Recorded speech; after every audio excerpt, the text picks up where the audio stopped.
குறித்த அபிவிருத்தி திட்டம் 984.3 மில்லியன் ரூபாய் நிதி ஒதுக்கீட்டில் முன்னெடுக்கப்படுகின்றது.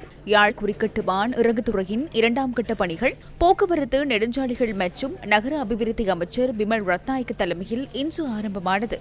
இந்த நிகழ்வின் வடமாகாண ஆளுநர், ஆளும் கட்சியின் பாராளுமன்ற உறுப்பினர்கள், வட பிராந்திய கடற்படை கட்டளை தளபதி உள்ளிட்ட பலர் கலந்து கொண்டிருந்தனர். கிட்டத்தட்ட 900 மில்லியனுக்கு மேலான ஒரு தொகையுடன் இந்த பணிகள் ஆரம்பிக்கப்பட இருக்கின்றன. இந்த அரசாங்கம் பதவிக்கு வந்த பின்னர் தான் இந்த தீவகங்களுக்கு மிக முக்கியத்துவம் கொடுக்கின்றன. தீவகத்தில் இருக்கின்ற பல வீதிகள் புனரமைக்கப்பட்டுக் கொண்டிருக்கின்றன. இது உண்மையிலே இந்த அரசாங்கம் இந்த வடவாகனத்தை புனரமைப்பு செய்ய வேண்டும், பல அபிவிருத்திகளை செய்ய வேண்டும் என்றதில் மிக ஆர்வமாக இருக்கின்றது. அனைவரையும் இலங்கை மக்களாக கருதி செயற்படுமாறு அமைச்சர் பிமல் ரத்நாயக்க இதன் போது வேண்டுகோள் விடுத்தார்.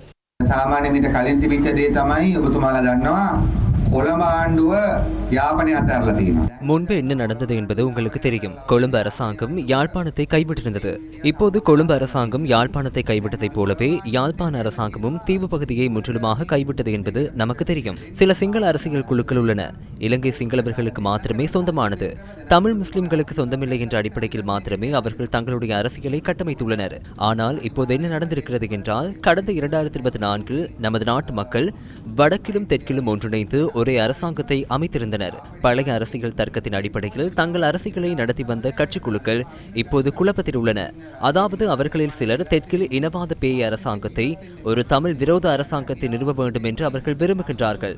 இனவாதமின்றி, மதவாதமின்றி, பிராந்தியவாதமின்றி, சாதியவாதமின்றி அவர்களை இலங்கை மக்களாக கருதி செயற்படுமாறு கேட்டுக்கொள்கின்றேன். ஸ்ரீலங்கா ஜனதாவல்ல சலகலா வடகரන්නේ இதனைத் தொடர்ந்து போக்குவரத்து நெடுஞ்சாலைகள் மற்றும் நகர அபிவிருத்தி அமைச்சர் உள்ளிட்ட குழுவினர் குறிக்கட்டுவான் இறங்குதுறையின் அபிவிருத்தி பணிகளையும் பார்வையிட்டனர். இதனிடையே வீதி அபிவிருத்தி அதிகார சபையின் வடக்கு மாகாண வடிவமைப்பு அலுவலகம் இன்று திறந்து வைக்கப்பட்டது. போக்குவரத்து நெடுஞ்சாலைகள் நகர அபிவிருத்தி அமைச்சர் பிமல் ரத்நாயக்கவினால் அலுவலகத்தின் பெயர் பலகை திறந்து வைக்கப்பட்டது.